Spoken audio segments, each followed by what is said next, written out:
നമ്മുടെയൊക്കെ കയ്യിലുള്ള ചെറിയൊരു പേപ്പർ കഷ്ണം അതിൻ്റെ പ്രാധാന്യം എത്രത്തോളം ഉണ്ടെന്ന് നിങ്ങൾ എപ്പോഴെങ്കിലും ചിന്തിച്ചിട്ടുണ്ടോ? അതായത് പണമില്ലെങ്കിൽ ജീവിതം നിൽക്കും, പണമുണ്ടെങ്കിൽ മാത്രം സമ്പദ് വ്യവസ്ഥ ഓടുകയുള്ളൂ. ഇങ്ങനെ നോക്കുകയാണെങ്കിൽ പണം എന്ന് പറഞ്ഞാൽ അല്ലെങ്കിൽ മണി എന്ന് പറഞ്ഞാൽ സമ്പദ് വ്യവസ്ഥയുടെ ഹാർട്ട് ബീറ്റാണ് എന്ന് പറയാം. ആധുനിക സമ്പദ് വ്യവസ്ഥയിൽ പണം എന്ന് പറഞ്ഞാൽ ഒരു രക്തധാര പോലെയാണ്. നമ്മുടെ ശരീരത്തിലൂടെ ബ്ലഡ് ഓടിയില്ലെങ്കിൽ അല്ലെങ്കിൽ രക്തം ഓടിയില്ലെങ്കിൽ ജീവൻ നിലനിർത്താൻ സാധിക്കാത്തതുപോലെ തന്നെ സമ്പദ് വ്യവസ്ഥയിൽ പണമില്ലെങ്കിൽ ഉൽപാദന വളർച്ചയോ വ്യാപാര വളർച്ചയോ സാമ്പത്തിക പുരോഗതിയോ ഒന്നും ഉണ്ടാവുകയില്ല. പക്ഷേ ഈ പണം നിലവിൽ വരുന്നതിന് മുൻപ് നമ്മുടെ സമ്പദ് വ്യവസ്ഥയിൽ നിലനിന്നിരുന്നതാണ് ബാർട്ടർ സിസ്റ്റം.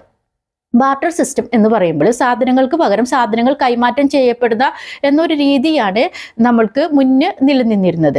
അവിടെ നിന്നും ഈ ബാർട്ടർ സിസ്റ്റത്തിൽ നിന്നും പണവ്യവസ്ഥയിലേക്കുള്ള ചുവടുവെപ്പ് എന്ന് പറഞ്ഞാൽ ഒരു നീണ്ട യാത്രയാണ്. ഇപ്പം ഈ ബാർട്ടർ സിസ്റ്റം നിലനിന്നിരുന്ന സമയത്ത് ഒരുപാട് പ്രശ്നങ്ങൾ സമ്പദ് വ്യവസ്ഥയിൽ നേരിട്ടിരുന്നു. പ്രധാനമായിട്ടും ബാർട്ടർ സിസ്റ്റത്തിൽ നേരിട്ടിരുന്ന പ്രധാന പ്രശ്നങ്ങൾ എന്തൊക്കെയാണെന്ന് വെച്ചാൽ, ഒന്ന് കോഇൻസിഡൻസ് ഓഫ് വാണ്ട്സ്.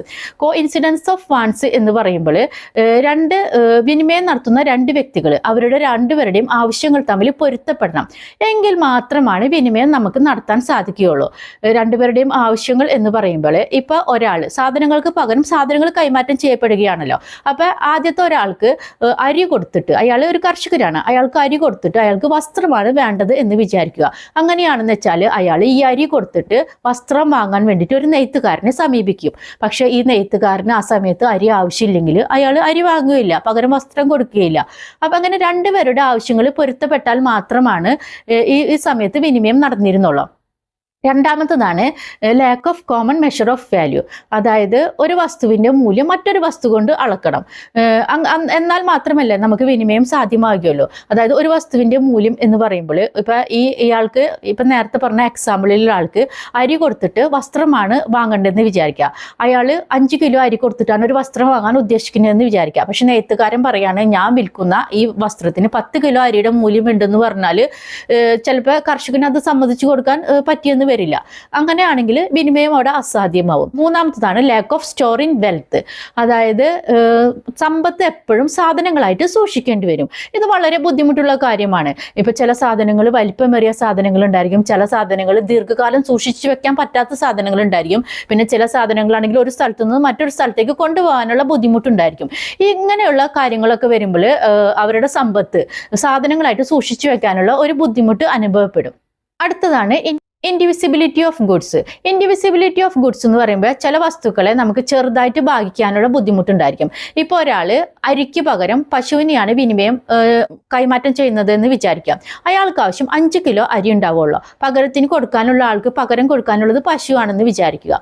പക്ഷേ ഈ പശുവിൻ്റെ മൂല്യം 100 കിലോ അരിക്കോ 150 കിലോ അരിക്കോ തുല്യമായിരിക്കും. പക്ഷേ ഇയാൾക്ക് കൊടുക്കാനുള്ളത് പശുവാണ്. ഈ പശുവിനെ നമുക്ക് ഭാഗിച്ചു കൊടുക്കാൻ പറ്റില്ലല്ലോ. അപ്പോൾ അവിടെ വിനിമയം അസാധ്യമായിരിക്കും. ഇങ്ങനെയുള്ള ബുദ്ധിമുട്ടുകളൊക്കെ ബാർട്ടർ സമ്പ്രദായത്തിൽ വന്ന സമയത്താണ് പണവ്യവസ്ഥ എന്നൊരാശയം മുന്നോട്ട് വന്നത്. പണം വന്നതോട് കൂടിയിട്ട് സാമ്പത്തിക പുരോഗതി ഉണ്ടാവുകയും ഉൽപാദനം വർദ്ധിക്കുകയും വ്യാപാരം വർദ്ധിക്കുകയും ചെയ്തു. ഇന്ത്യയിൽ പണവിതരണം നിയന്ത്രിക്കുകയും കൈകാര്യം ചെയ്യുകയും ചെയ്യുന്നത് പ്രധാനമായിട്ടും സെൻട്രൽ ബാങ്ക് RBI ആണ്. പണത്തിന്റെ പ്രധാനം കൂട്ടുകയോ കുറയ്ക്കുകയോ വേണം എന്നൊക്കെ തീരുമാനിക്കുന്നത് RBI ആണ്. RBI അതിനുവേണ്ടി ഉപയോഗിക്കുന്നത് ചില മോണിറ്ററി ടൂൾസ് ഉപയോഗിച്ചാണ് പണത്തിന്റെ പ്രധാനം കൂട്ടുകയും കുറയ്ക്കുകയും ചെയ്യുന്നത്. അതായത് CRR, റെപ്പോ റേറ്റ് തുടങ്ങിയ മോണിറ്ററി ടൂൾസ് ഉപയോഗിച്ചിട്ട് പണം സമ്പദ് വ്യവസ്ഥയിൽ കൂട്ടുകയോ കുറയ്ക്കുകയോ ഒക്കെ ചെയ്യും. അതായത് ഇപ്പൊ ബാർട്ടർ സിസ്റ്റത്തിന് പകരം പണവ്യവസ്ഥ നിലവിൽ വന്നു. ഇനി ഈ പണം എന്ത് വേണം, കൈകാര്യം ചെയ്യണം, ശേഖരിച്ചു വെക്കണം, അതേപോലെ തന്നെ പുതിയ പണം സൃഷ്ടിക്കണം, വായ്പ നൽകണം. ഇതിനൊക്കെ ഒരു ബാങ്കിങ് സംവിധാനം ആവശ്യമാണല്ലോ. അപ്പൊ അതിന് വേണ്ടിയിട്ട് ബാങ്കിങ് സംവിധാനം നിലവിൽ വന്നു. അതായത് money is the life blood of the modern economy and the banking system is the heart that keep it circulating. ഇനി നമ്മൾ പണത്തിന്റെ ഫങ്ഷൻസ് നോക്കുകയാണെങ്കിൽ എന്താണ് പ്രധാന ഫങ്ഷൻസ്? ഒന്ന് മീഡിയം ഓഫ് എക്സ്ചേഞ്ച്, സാധനങ്ങൾ പണം കൊടുത്ത് വാങ്ങുകയോ വിൽക്കുകയോ ചെയ്യാം. രണ്ടാമത്തത് ഏറ്റവും പ്രധാനപ്പെട്ടത് ഒരു മെഷർ ഓഫ് വാല്യൂ നിലവിൽ വന്നു എന്നുള്ളതാണ് പ്രധാന ഫങ്ഷൻ എന്ന് പറയുന്നത്. ഇത് രണ്ടും പണത്തിന്റെ പ്രൈമറി ഫങ്ഷനിലാണ് വരിക. മെഷർ ഓഫ് വാല്യൂ എന്ന് പറയുമ്പോൾ ഇപ്പൊ ഒരു വസ്തുവിന്റെ മൂല്യം മറ്റൊരു വസ്തുവിന്റെ മൂല്യമായിട്ട് അളക്കണമെങ്കിൽ അത് പണമായിട്ട് നമുക്ക് കൈകാര്യം ചെയ്യാൻ പറ്റുന്ന ഒരു നിലവിൽ വന്നു. മുന്നേ ബാർട്ടർ സിസ്റ്റത്തിൽ അത് സംഭവിച്ചിരുന്നില്ല. ഇനി പണത്തിന്റെ സെക്കൻഡറി വാല്യൂ നോക്കുകയാണെങ്കിൽ സ്റ്റോർ ഓഫ് വാല്യൂ, അതായത് പണം നമുക്ക് ഭാവിയിലെ ആവശ്യങ്ങൾക്ക് വേണ്ടിയിട്ട് ശേഖരിച്ചു വെക്കാൻ പറ്റും. അടുത്തത് ട്രാൻസ്ഫർ ഓഫ് വാല്യൂ, അതായത് ഒരാളിൽ നിന്ന് മറ്റൊരാളിലേക്ക് ഈസി ആയിട്ട് പണം കൈമാറ്റം ചെയ്യാൻ പറ്റും. അതേപോലെ തന്നെ standard of deferred payment. Standard of deferred payment എന്ന് പറയുമ്പോൾ വായ്പ നൽകാനും അതേപോലെ തന്നെ ഭാവിയിലെ പണം അടക്കലിനും ഒക്കെ വേണ്ടിയിട്ട് പണത്തെ നമുക്ക് ഉപയോഗിക്കാൻ പറ്റും എന്നൊരു നിലവിൽ വന്നു. ഇനി അടുത്ത ഒന്നാണ് കണ്ടിജന്റ് ഫംഗ്ഷൻ. കണ്ടിജന്റ് ഫംഗ്ഷൻ എന്ന് പറഞ്ഞാൽ ഒരു ആളിൽ നിന്നും ബാങ്കുകൾ ഒരാളിൽ നിന്നും പണം ശേഖരിച്ചിട്ട് മറ്റൊരാൾക്ക് വായ്പ കൊടുക്കാനായിട്ട് സാധിക്കും. ഇങ്ങനെയുള്ള ഫംഗ്ഷൻസ് ആണ് പണത്തിന്റെ പ്രധാന ഫംഗ്ഷൻസ്. ഇനി സമ്പദ് വ്യവസ്ഥയിൽ ഈ പണത്തിന് ഒരു ഡിമാൻഡും സപ്ലൈ ഉണ്ട്. എന്താണ് ഡിമാൻഡ് ഫോർ മണിയും സപ്ലൈ ഓഫ് മണിയും എന്താണ് എന്ന് നമുക്ക് നോക്കാം. എന്താണ് demand for money? Demand for money എന്ന് പറഞ്ഞാൽ ഒരാൾക്കുള്ള വരുമാനം, അതിൽ നിന്നും അയാൾ എത്ര കൈവശം വെക്കും എന്ന് ആഗ്രഹിക്കുന്നതാണ് ഡിമാൻഡ് ഫോർ മണി എന്ന് പറയുന്നത്. ഡിമാൻഡ് ഫോർ മണി എന്ന് നമ്മൾ ചിന്തിക്കുമ്പോൾ നമ്മൾ വിചാരിക്കും, എന്തിനാണ് അയാൾ ഇത്രയും പണം കൈവശം വെക്കുന്നത് എന്നൊരു ചിന്തിക്കും. അതായത് why do people hold money instead of keeping everything in investment. എല്ലാം ഇൻവെസ്റ്റ്മെന്റ് ചെയ്യാതെ അയാൾ എന്തിനാണ് പണം കൈവശം വെക്കുന്നതെന്ന് ചിന്തിക്കും. ഈ ചിന്തയ്ക്ക് ഒരു ഉത്തരം കിട്ടണമെങ്കിൽ നമ്മൾ ഇങ്ങനെ ചിന്തിക്കലും, വൈ വി നീഡ് ക്യാഷ്. നമുക്ക് എന്താണ് പണത്തിന്റെ ആവശ്യം? പണം കൊണ്ട് നമുക്ക് ഒരുപാട് ആവശ്യങ്ങളുണ്ട്. അപ്പോൾ kinds of demand for money as per Keynes നമ്മൾ നോക്കുകയാണെന്ന് വെച്ചിട്ടുണ്ടെങ്കിൽ അതിൽ ഒന്നാമത്തതാണ് ട്രാൻസാക്ഷൻ മോട്ടീവ്. ട്രാൻസാക്ഷൻ മോട്ടീവ് എന്ന് പറഞ്ഞാൽ നമുക്ക് ആവശ്യങ്ങൾക്ക്, നിത്യം വരുന്ന ആവശ്യങ്ങൾക്ക് കുറച്ച് പണം കൈവശം വെക്കേണ്ടി വരും. അതായത് ഭക്ഷണ സാധനങ്ങൾ വാങ്ങാൻ, അല്ലെങ്കിൽ ഇപ്പോൾ ഒരു ഷോപ്പിങ്ങിന് പോകാൻ, അല്ലെങ്കിൽ സിനിമയ്ക്ക് പോകാൻ, എൻ്റർടൈൻമെൻറ്റിനൊക്കെ നമുക്ക് കുറച്ച് പണം കൈവശം വെക്കേണ്ടി വരും. ഇനി രണ്ടാമത്തതാണ് പ്രിക്കോഷണറി മോട്ടീവ്. പ്രിക്കോഷണറി മോട്ടീവ് എന്ന് പറഞ്ഞാൽ നമുക്ക് പെട്ടെന്ന് ഉണ്ടാവുന്ന ആക്സിഡൻ്റലി ആയിട്ട് വരുന്ന ആവശ്യങ്ങൾക്ക് നമുക്ക് കുറച്ച് പണം കയ്യിൽ വെക്കേണ്ടി വരും. അതായത് പെട്ടെന്ന് നമുക്കൊരു അസുഖം വന്നു, ആശുപത്രി കേസ് വന്നു, നമുക്ക് ആശുപത്രിയിൽ പോകണമെന്ന് വെച്ചിട്ടുണ്ടെങ്കിൽ നമുക്ക് പണം ആവശ്യമായിട്ട് വരും. മൂന്നാമത്തതാണ് സ്പെക്കുലേറ്റീവ് മോട്ടീവ്. അതായത് നിക്ഷേപങ്ങൾക്ക്, ഭാവിയിൽ ലാഭം ഉണ്ടാക്കുന്നതിന് വേണ്ടിയിട്ട് നമ്മൾ കുറച്ച് പണം ഇൻവെസ്റ്റ് ചെയ്യും. ഇതാണ് സ്പെക്കുലേറ്റീവ് മോട്ടീവ്. അതായത് നമ്മൾ ഷെയർ വാങ്ങുന്നതും ഇൻട്രസ്റ്റ് മാറുന്നതിനനുസരിച്ച് പണം ബാങ്കിൽ ഇടുന്നതും ഒക്കെ ഈ സ്പെക്കുലേറ്റീവ് മോട്ടീവിലാണ് വരുന്നത്. ഇനി നമ്മൾക്ക് ഈ ഡിമാൻഡ് ഫോർ മണീനെ എഫക്റ്റ് ചെയ്യുന്ന കുറച്ച് ഘടകങ്ങളുണ്ട്. എന്തൊക്കെയാണ്? അതായത് ഡിമാൻഡ് ഫോർ മണി എന്ന് പറഞ്ഞാൽ നമ്മൾ പണം കയ്യിൽ വെക്കുന്നതാണല്ലോ. നമ്മുടെ വരുമാനത്തിൽ നിന്നും നമ്മൾ എത്ര പണം കയ്യിൽ വെക്കണം എന്ന് കാണിക്കുന്നതാണ് ഡിമാൻഡ് ഫോർ മണി എന്ന് പറയുന്നത്. ഇങ്ങനെ ഡിമാൻഡ് ഫോർ മണീനെ എഫക്റ്റ് ചെയ്യുന്ന ഘടകങ്ങൾ എന്തൊക്കെയാണ്? ഒന്ന്, പ്രൈസ് ലെവൽ ഉയരുന്നത്. അതായത് സാധനങ്ങളുടെ വില ഉയരുന്ന സമയത്ത് നമുക്ക് കുറച്ച് പണം അധികം കയ്യിൽ വെക്കേണ്ടി വരും. പിന്നെ നമ്മളെ വരുമാനം വർദ്ധിക്കുന്നത്. വരുമാനം വർദ്ധിക്കുമ്പോൾ സ്വാഭാവികമായും ആളുകൾ കുറച്ച് പണം കയ്യിൽ വെക്കും. പിന്നെ ഇൻട്രസ്റ്റ് റേറ്റ് ഉയരുന്നത്. അതായത് നമ്മൾ ബാങ്കിലിടുന്ന പൈസയ്ക്ക് ഇൻട്രസ്റ്റ് റേറ്റ് ഉയരുകയാണെങ്കിൽ നമ്മൾ പണം കുറച്ച് അധികം കയ്യിൽ വെക്കും. പിന്നെ എക്സ്പെക്റ്റേഷൻസ്. ഭാവിയിൽ നമുക്ക് വരുന്ന ചെലവുകളെ മുൻകൂട്ടി കണ്ടുകൊണ്ട് നമ്മൾ കുറച്ച് പണം കയ്യിൽ വെക്കും. ഇതൊക്കെയാണ് ഡിമാൻഡ് ഫോർ മണിനെ ബാധിക്കുന്ന, എഫക്റ്റ് ചെയ്യുന്ന കുറച്ച് ഘടകങ്ങൾ. ഇനി എന്താണ് supply of money? Supply of money എന്ന് പറഞ്ഞാൽ സമ്പദ് വ്യവസ്ഥയിൽ സർക്കുലേഷനിലുള്ള ഈ പണത്തിന് തന്നെയാണ് സപ്ലൈ ഓഫ് മണി അല്ലെങ്കിൽ പണത്തിന്റെ പ്രധാനം എന്ന് പറയുന്നത്.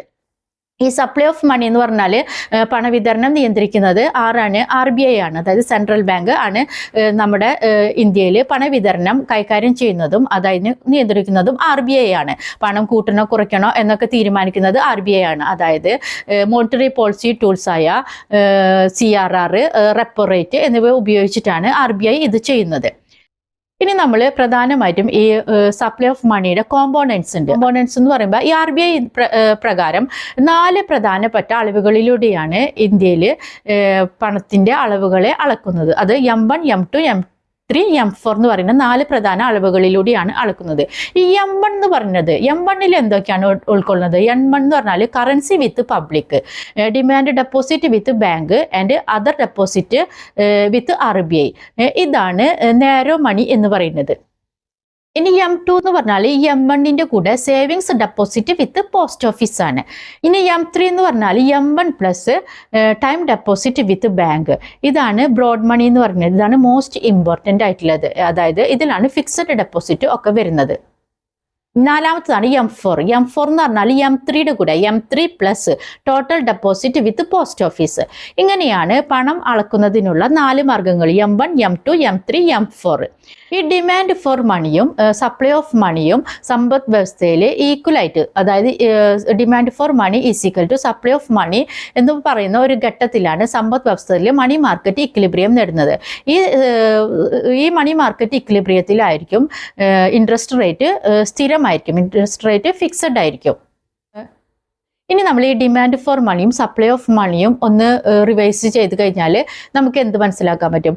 ഡിമാൻഡ് ഫോർ മണി എന്ന് പറഞ്ഞാൽ ഒരാളുടെ വരുമാനത്തിൽ നിന്നും അയാൾ എത്ര കൈവശം വെക്കുന്നതാണ് ഡിമാൻഡ് ഫോർ മണി എന്ന് പറഞ്ഞാൽ. സപ്ലൈ ഓഫ് മണി എന്ന് പറഞ്ഞാൽ സമ്പദ് വ്യവസ്ഥയിൽ സർക്കുലേഷനിലുള്ള പണമാണ്.